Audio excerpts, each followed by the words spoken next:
it's William Christopher Ford, and welcome back to 52 Masters. We are in part 2 of Benny the Jet Urquidez. This episode, we're going to be doing some bag work, some pad work, and then we sit down for an in-depth interview, and Benny gets to talk about some of his previous fights, his philosophy of martial arts. It's all really, really cool stuff. So, that being said, let's get back to training. I am 51 years old. I've been a practitioner of Okinawan Shorin-ryu karate since I was 7. There was some who would call me a master. I assure you, I am not. I believe that the true expert is someone who still has a student's heart and a beginner's mind. This year, to celebrate turning 52, I'm setting out to learn from 52 other disciplines, each from its own master. Some things I've tried before, others I'm a first-day beginner like anyone else. 52 weeks, 52 new skills. I'm William Christopher Ford, and this is 52 Masters.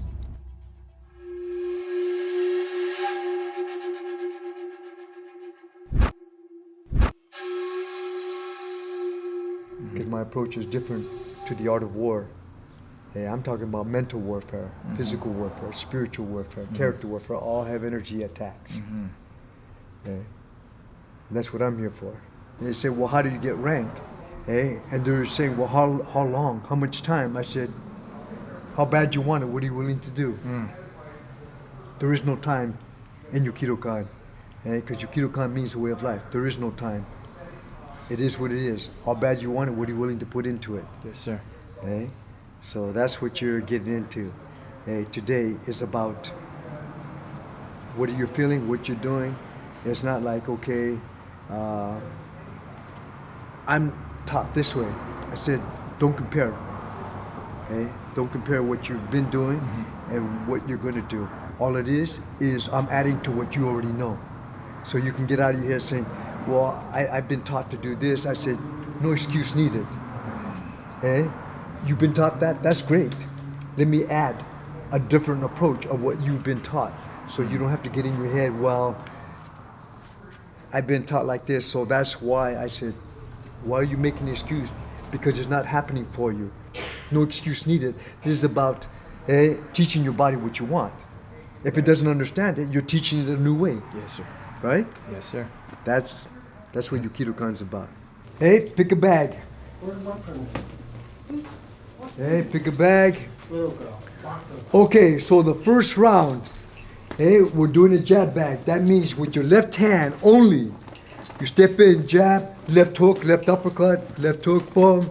Only your left hand. So you're sword fighting. I can step in, I can step back with it. No matter what you do, your right hand touches your jaw because your right hand is the one that's protecting. Your left hand is the one that's striking. And don't stay in one place. Move your body. Move your body from left. If you go to the right, your right leg moves. If you go to your left leg moves. Don't cross your legs. It's the worst thing you can do. It's a bad habit. You move to the right leg moves. Move to the left leg moves. Move back leg. Move forward, front leg. But don't cross your legs. Yes. All right? Yes. Work bell, let's go. Concentrate on what you're doing. You got this thing right here. Concentrate on what you're doing.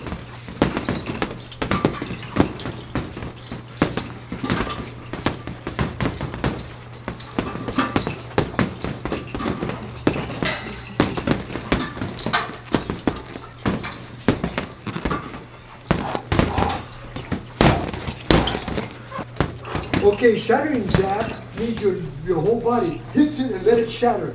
Shatter. Hey, let's go like a shotgun. Boom, boom, shatter. That's it.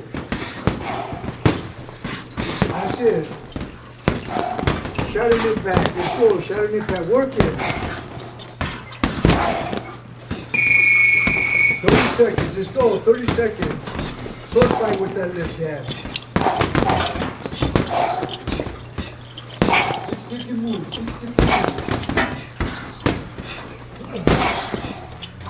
Work that left hand, in and out. Work that left hand.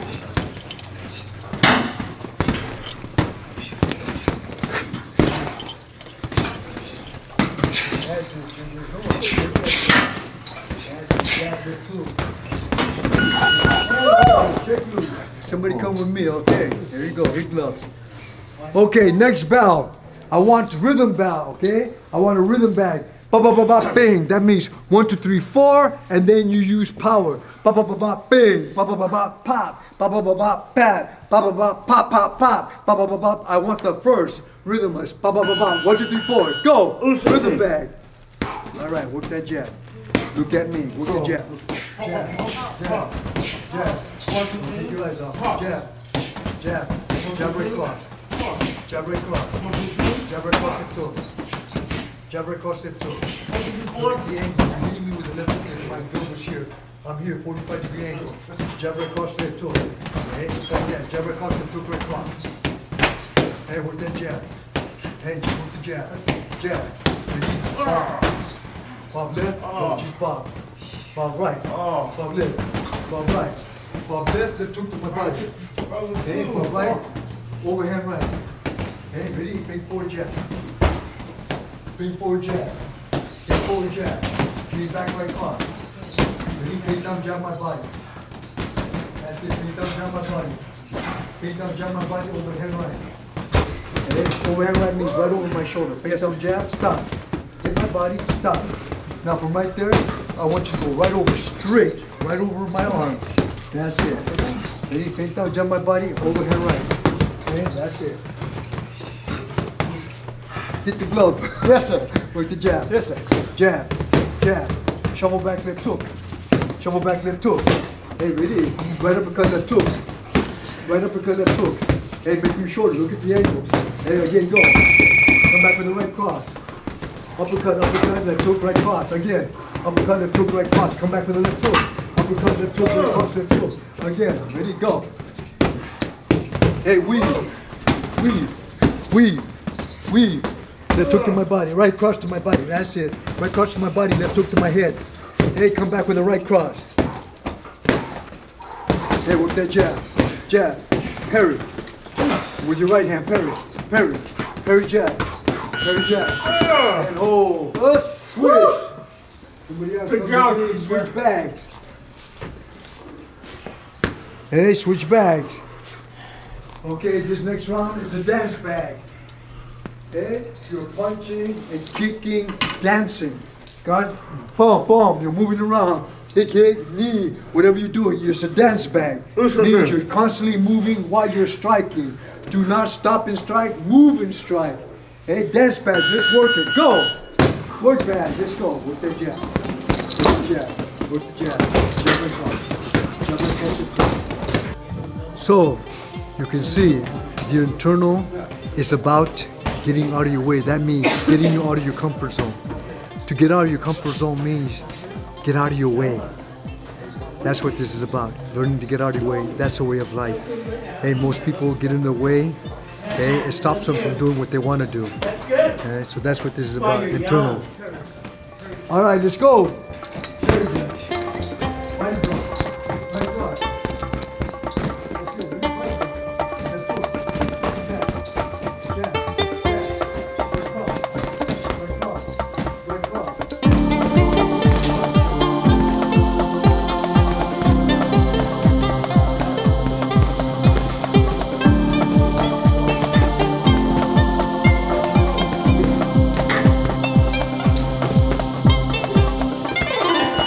Whoa!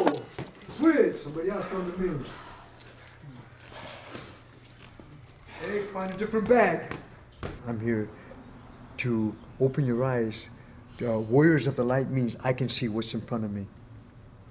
Okay? Warriors in the dark means whatever comes, I'm just swinging. You're right. Okay? You're right. But warriors of the light means I can see what kind of energy is in front of me, what's attacking me, and therefore I know how to defend that. But if you don't know how to defend it, it's like I see it, but what do I do with it? So I'm not about an idea. I'm about a solution. The solution is give me a solution. Don't tell me ideas. I say I got plenty of ideas, but there's nothing for me. Right.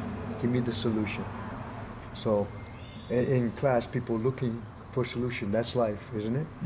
Okay? The journey in life is like a roller coaster ride of emotions. Right. We're looking for the answer. We're looking for solutions. Okay? And most of all, what we call cocoons is learning how to heal ourselves, learning how to heal the things we came in this world with, okay? To transform it into the light, whether it be anger, fear, whatever, frustrations, whatever they may be. You're here to heal them, okay? Before you move on to your next journey. Right. So that's the power. Okay? The power is like a roller coaster ride. And it's how you heal them, not deal with them. So, in class, this is what I teach, which you get a taste of. Jack, body block, body block, body block, body block.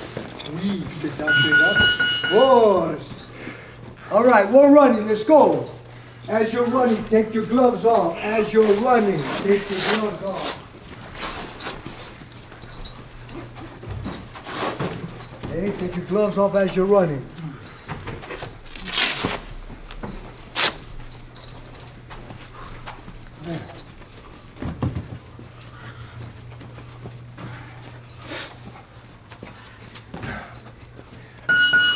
There, one line. Line them up, let's go. Feet shoulder wide, heels kicked out, hips tucked in, back straight. Take a deep breath, move down to your right or your left. More. Stop. Here we go. Hands should be in front of your thighs. And never lock your hands up. Okay? Don't lock your hands up, keep your weight center. Your hands in front of your thighs, so that way you can move either way. Stay centered. Hey, fighting stance. Too slow. Back up again. Take your fighting stance. Ready? Give me the rhythm. Bob left. Bob right. And weave. And weave. Bend forward. Bend back. Bend down. And parry.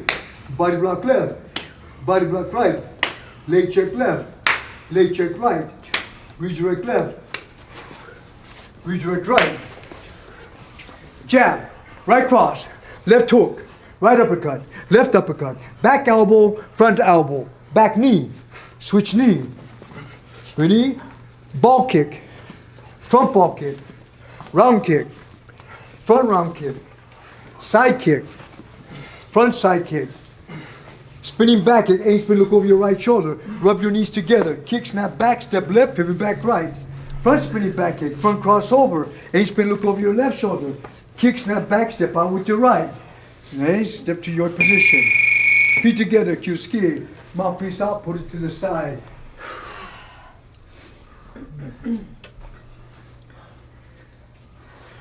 And give me your wraps.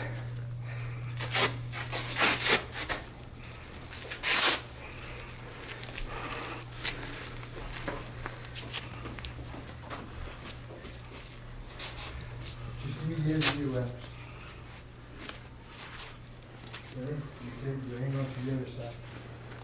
Just give me the end of your wrap. Connected. We're connected. Oops, sorry. We are connected. Okay, give me the other end of your wrap. Just give me the end of it. You can move back. I see you must have tied that up.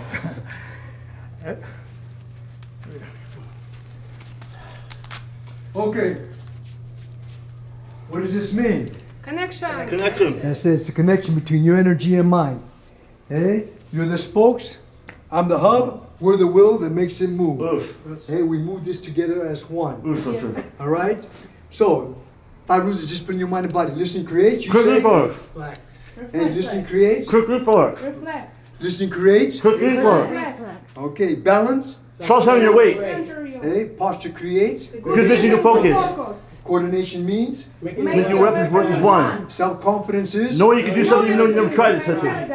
Okay, 5 rules of fighting. Rule number 1. Never move back in a straight line. Rule number 2. Never set. Set. Redirect. Redirect. Rule number 4. Fight your opponent. If he fights you, Fights you. Number 5. place your opponent where you want him. It all starts with. Strategy. All starts with. Strategy. Whose time is it? Our time. My time. My time. Yeah. So when you say my time, that means you're making it about you. This is about you. Make sure it's about you. Oof. Okay? Because again, if you came here for any other reason, it's for the wrong reason. Oof. You're here because you are looking for something about you. You're understanding something about you mentally, or you're remembering. Eh? So as Sensei Sarah will say, forget what you know, remember what you forgot. What you know is what you've been taught. What you forgot is what you came in with. Your brilliance of who you are. what you're about. That's what the journey is about. The journey is about finding the purpose and reason why you exist, why you're here. Where does your power come from? How do you connect to it? Hey? So the key to all that, okay, is, okay, if I know where my power comes from, how do I bring it forward? Okay? And that's your journey. Hey, do not give your power away. Hey, if you have to give it to somebody you love, loan it. Loan your power to somebody. If they abuse it, take it back. Hey, take it back. So that way, you're saying, I'll give you my love and my power only because I care. But the moment you abuse it, hey, and misuse it, I'll take it back. I no longer, hey, you no longer have power. The journey is to find the warrior of the light means I can see what's in front of me. That is a warrior of the light. That's who you are. You can see, okay, and what's in front of you. Us? Us. Have a beautiful weekend. Thank you very much. Thank you. Very good. Ciao, ciao, ciao. Very good. Well, it was pretty intense, but a lot of fun. The stretching was just amazing, and the workout itself, it was tough, but I wasn't about to let Sensei Benny see that I was going to show any weakness. So I had to hang tough. You know, when you hang out with the champions, you gotta show the champion's heart. So I can't wait to get to the interview part. Okay, so as you can see, I am still sweating from the workout. What an amazing training session. This is not fake Hollywood sweat. This is my real sweat. You saw it. Sensei worked us, but what a blast. Terrific workout. Thank you so much, Sensei. My pleasure. My pleasure. Once again, with the great Sensei Benny the Jet Urquidez. We had a great training session, and now we're going to get a chance to talk to him a little bit. Your mother was a wrestler, your father was a boxer, and you started competing at the age of 5, correct? That's right. It's, you know, in the family, there's 9 black belts in my family, there's 4 champions in my family. It's just something we did. Yeah. You know, since when kids had fire trucks, at 3 I had boxing gloves. So. I hear you. And what led you into the formal training? I think your first instructor was Sensei Bill Rusaki, is that correct? Exactly. Well, actually, I started right before him. I started actually judo, and he was, I just slipped my mind of his name, but he's the one that taught me judo in the 60s. And then I went up to 73, I started with Sensei Bill Razaki, Kimpo Karate. Okay. And so I started with him and Kimpo, and then from there, I like the hard and soft styles. And because, you know, my brother went from, with Sensei Bill Razaki to Kubota, he started doing Shotokan. Okay. And so my sisters, a couple of my brothers, they all started doing Shotokan. So we all followed my oldest brother, Arnold. But I like the soft styles. So I would go into soft styles. I would go into Taekwondo, White Crane Kung Fu, Lima Lama. I would do in all different styles. And my brother said, quit with all that la foo stuff. And because it's just something like there was my sister Lily, myself, and my other brother, younger brother.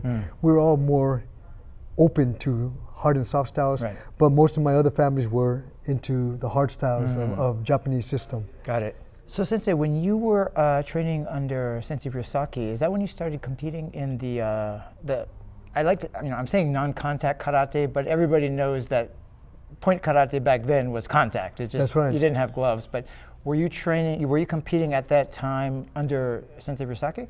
Well, you know what? Actually, I started competing in '58, boxing, Pee Wee division. Okay. So I was already boxing at, in '58, and so all the way up until '60, I started doing judo, and then I was competing in judo. Because judo and boxing was the biggest thing back then, really. Yeah, yeah. Karate was so-so. And there was only probably back then, was three different styles, with Shotokan, was Kimpo, was the soft style, and then Taekwondo.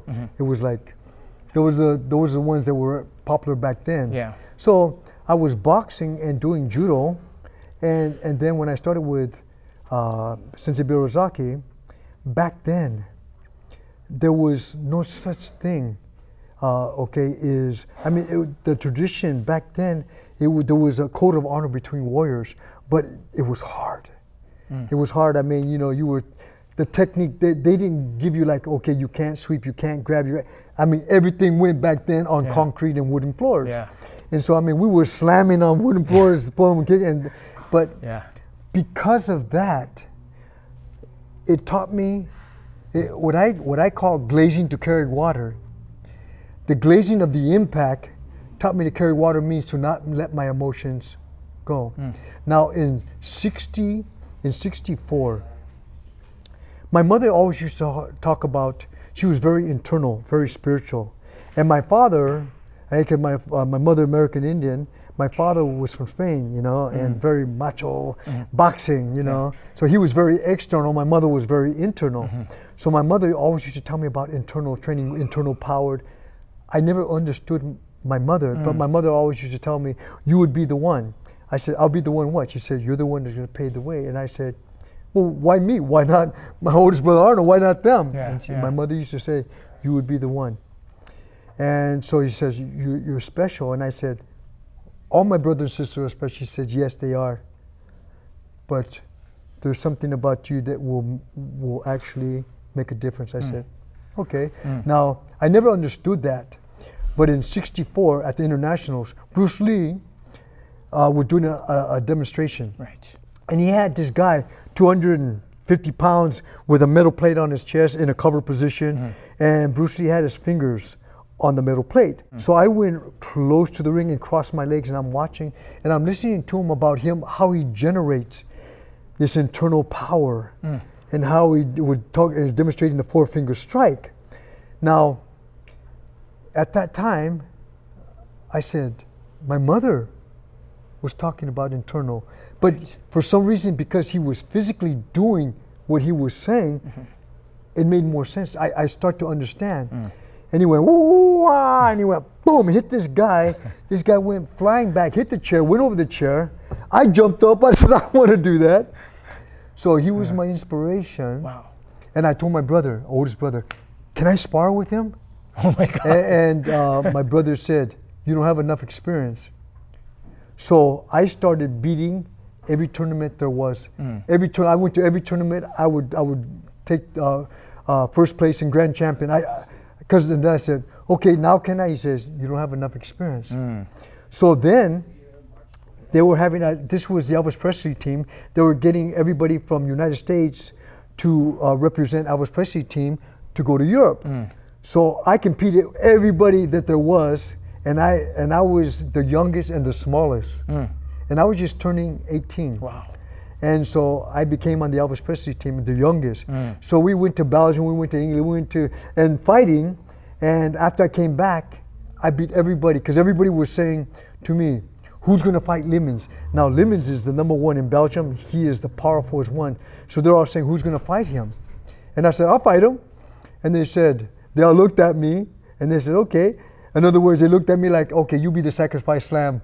You go in there, and we, you know, if you lose, at least we'll have a chance with all the rest. Yeah. I went out there, not that I destroyed him, but I beat Lemons, and he was powerful. But I went out there, I kicked him without even knowing about thigh kicks. I kicked him in the thigh, he went down. I went and rubbed his leg because I didn't want it to stop. I rubbed it, and everybody was laughing. And he got back up, and I beat him.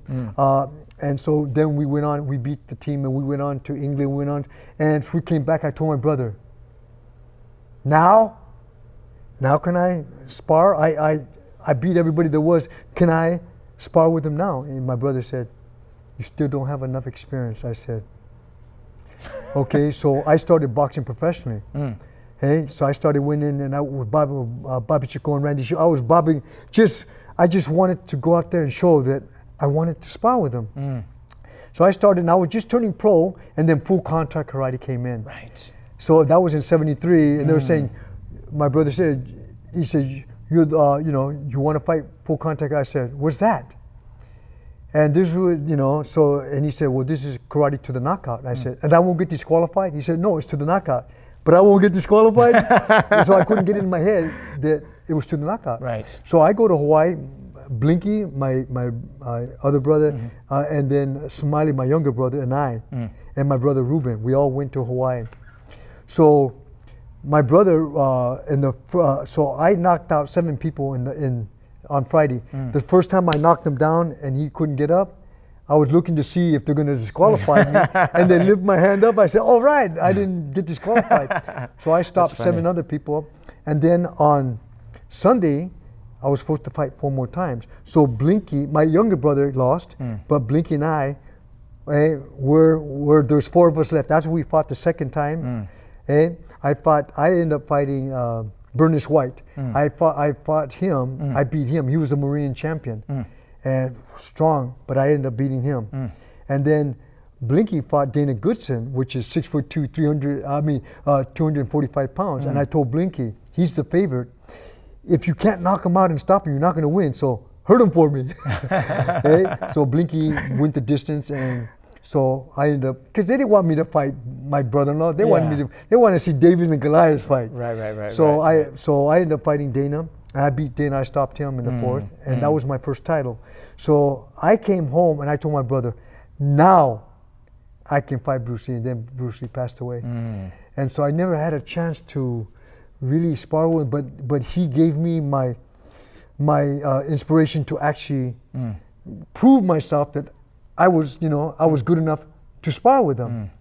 And when he passed away, I said, okay. So I ended up teaching his daughter, Shannon Lee and so forth, and I got her ready for the movies and so forth. But so then my brother says, "You're the champion of the world," and I said, "How can I be the champion of the world? I haven't been outside United States fighting with this." He said, "You want to fight?" So my brother and Howard Hansen started the WKA, and so they brought in 2 Muay Thai fighters. He said, "You want to fight Muay Thai?" I said, "Yeah, I want to fight. I'll fight him." And he said, You thought Muay Thai was the guy's name? Yeah, I did. I said, I'll fight him. Okay. Because who heard of Muay Thai? I said, I never heard of Muay Thai. Who is this guy? Yeah, so actually Ernest Hart fought the first one, and Ernest Hart and he was beating him, but he got stopped in the 3rd round. Ernest Hart. So then I came out, and so I'm fighting, and so this guy is doing his prayer. Now, I'd never seen that before. So I'm moving to his, and so the Thai people think I'm making fun of him. Oh, okay. I had no idea what he was doing. I was just moving to his music and stuff like that. And so he came and simulated shooting an arrow at me, and I smiled and put thumbs up. And his eye, he was mad. And he was mad. The bell came. Boom! When the bell rang, he came after me. And I moved around. He kicked me. My eyes bulged out of my forehead. I've had Charlie horse before, but I've never had anybody try to, break my legs. And that was a rude awakening. Yeah. And so I'm moving, and he's kicking me, and I don't know what to do. And I'm a high jumper, so I'm trying to jump over his legs because I don't know what to do. So the second round comes, and I told my brother, "What do I do?" My brother don't know. He's never seen that. So my brother says, "Kick him back." I said, "Oh yeah." I went there and I kicked him, and he leg checked me. Oh, that hurt it worse. Yeah. My shins, man, let me tell you, my eyes were pulsating. Yeah.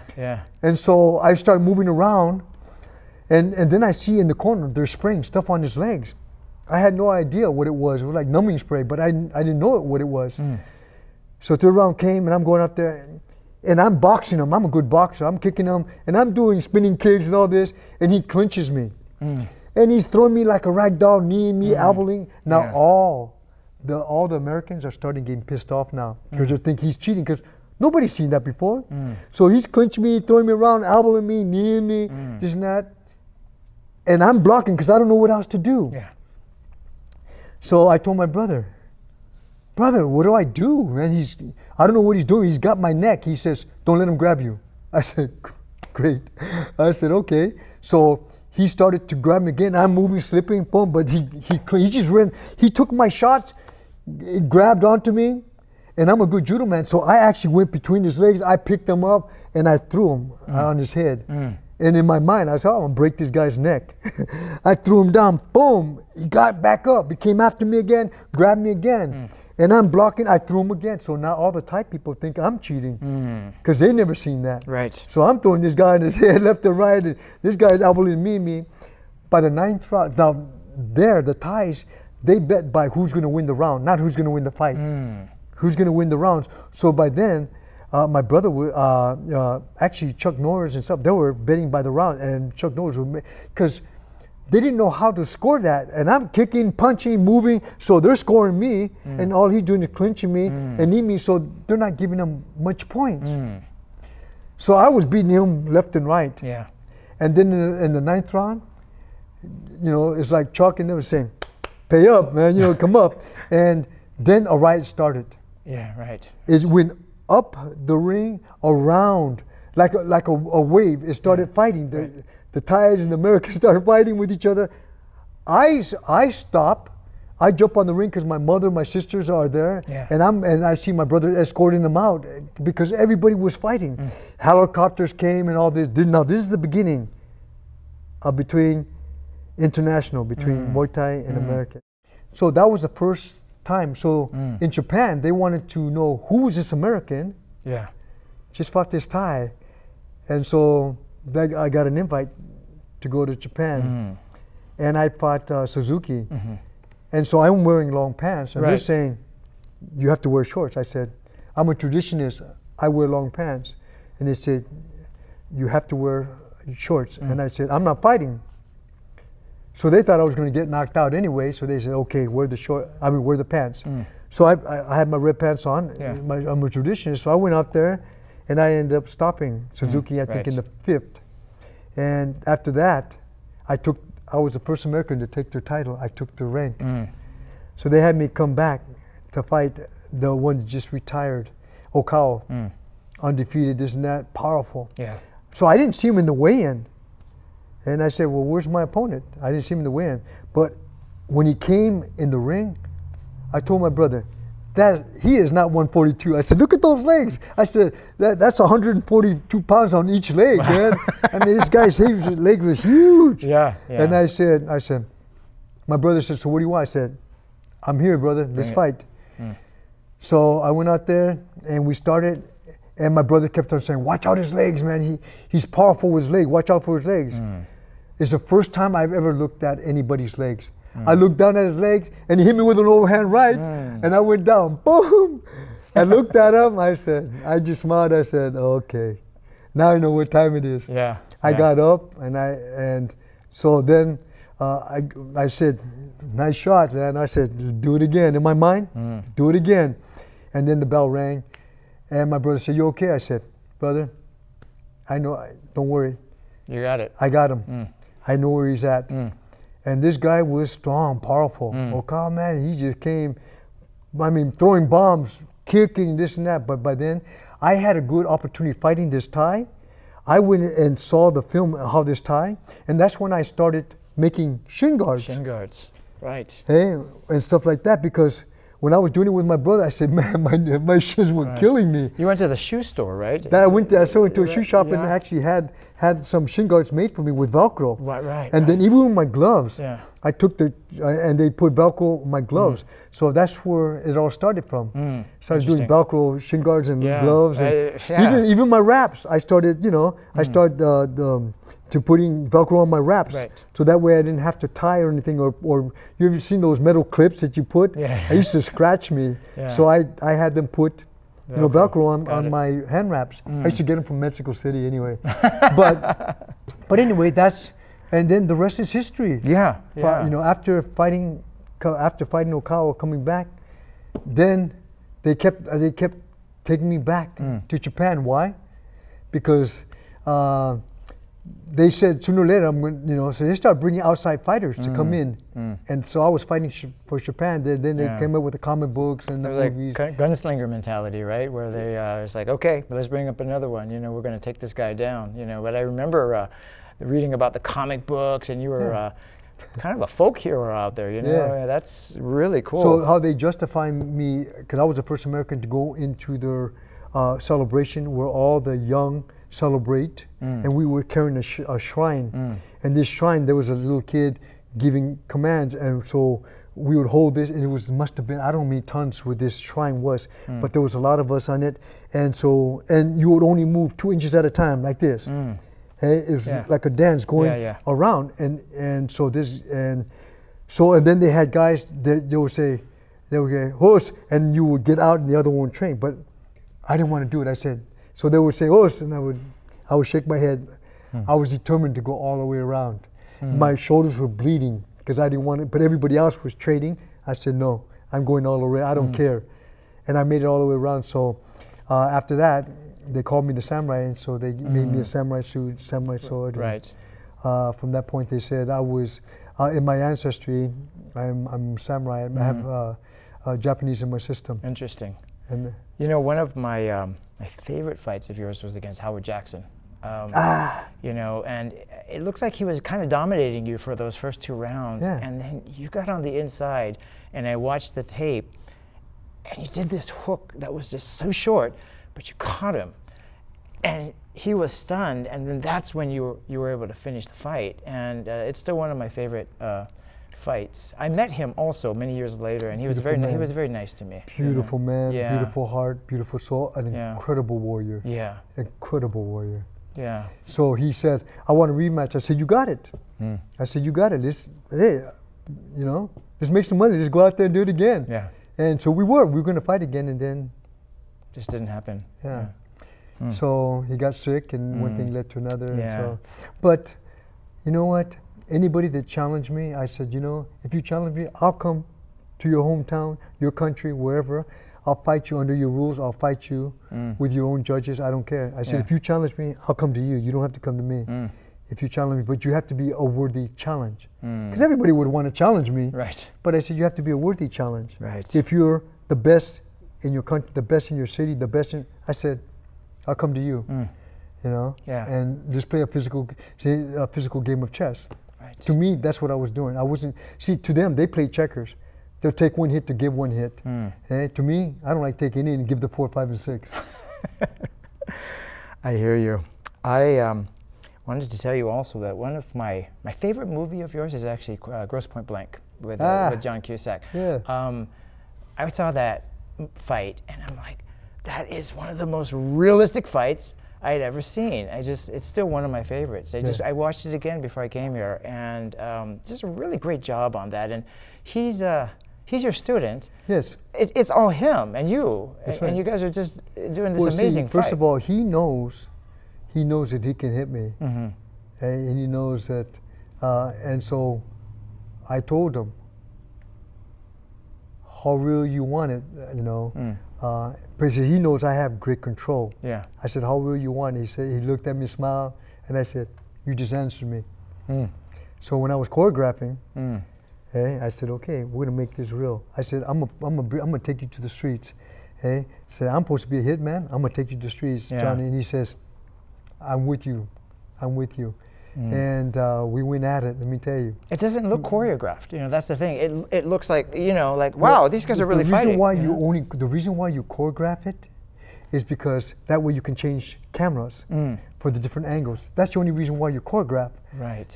Otherwise, but we went at it, and they changed cameras, but they had 3 cameras on us, so they didn't have to change too much of anything. They had slow-mo, they had close-up, they had, they had 4 cameras going at one time, because they knew we were going to go at it. Yeah. And then obviously they had to bring in where the close-ups, come in on it. But other than that, but we went at it, and because we told them, you better bring the cameras in because we're going to go at it. Right. And we went, and Johnny knew that to his face, I will stop 1 inch to his face. But I said, if it's slow-mo, I'm hitting you, I have to hit you, Johnny. Yeah. And he says, I know. I said, if we're doing slow-mo from, tee shot, from up and doing slow-mo, I got to make contact. Otherwise, they'll see it. Yeah. I said, but anywhere else? And he said, I'm good. And so he's an incredible boxer, incredible kickboxer, and excellent. He's very zen in martial arts. So Yukido-kan karate, Yukido-kan kickboxing, Yukido-kan boxing, he's been with me for 29 years, 30 years. So He's still training. yeah. Wow. He moved, right now he moved to Chicago, and he wanted me to go up there to Chicago, move to Chicago and open up a gym there. I said, Johnny, I'm a valley boy. I was born and raised here, and I said, you can take the kid out of the valley, but you can't take the valley out of the kid. I said, you know what? I'll go over there, open up a gym, and I'll go over there, and maybe I'll go over there 6 weeks out of the year, but I'm not going to live there. Okay. Because one time I did a movie there, It was in the winter. I said, I'll never go back here again. It was so cold coming up that lake. Yeah, coming off the lake. Yeah, Oh. so the wind chill. Yeah. Yeah.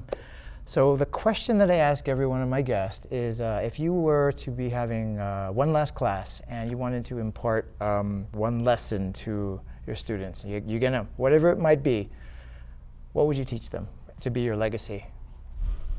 My legacy to them, that I would gift them, that they would do something better than I did with it, would be how to receive their power. Okay? First of all, where do you go to get your power and how do you receive it is what I would gift them. Because again, you know, the mental edge is about the I am concept of what do you feel and what do you tell yourself. Mm-hmm. So To know and to have a place to gather your power and how to trigger it and how to access it. Hey, okay, my power, I asked 700 black belts. Who here knows where your power comes from? 4 people raised their hand. Out of 700. And I said, how do you get your power? He says, I get it from God. I said, okay, how do you receive it? Do you have to go to church to get it? You say, God, give me power and you got it? He said, no, not like that. I said, well, like how? He said, well, I don't know how to answer that. I said, that's fair. To the other one, I said, how do you get, he wanted to be clever. How do you get cheap power? I said, so how do you receive breath medicine? And he says, I can break bricks, I can break boards, I can, okay. I said, that's external power. How about internal power? And he said, nobody asked me that. I said, I'm asking. He said, I really can't answer you. So I asked the third one, I said, how about you? Where do you get your power? He says, yeah, like a little bit about what he said and a little bit about what he said. I said, no, what about you? Yeah, like, I said, thank you very much. Thank you. And the fourth one, I said, where do you get your power? And he started laughing. He said, after listening to them, he said, you know what? I'm a 6th degree. I've been in the art for 35 years. And after listening to them, I really don't know. Nobody taught me that. I never been asked that.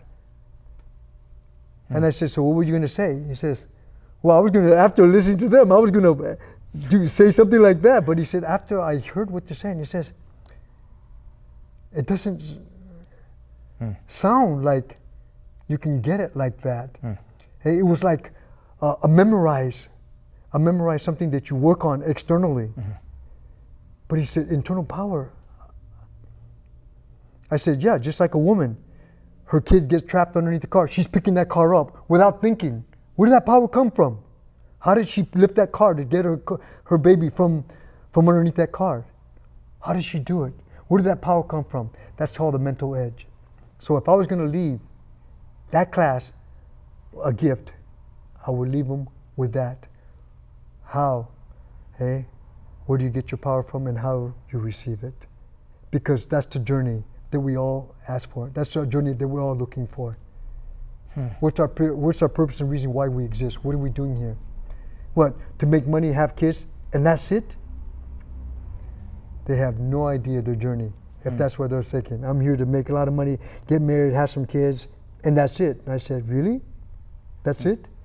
To me, that's very little. I said, you have no idea why you're here. You have no idea what your purpose and reason why you exist. That is what I would leave them. Very powerful. It's been amazing. Thank you so much, Sensei. My pleasure. It's I have no words. This was an amazing session. I can't thank you enough. Once again, the legendary one and only Sensei Benny Urquidez. This is William Christopher Ford with 52 Masters, and we'll see you next time.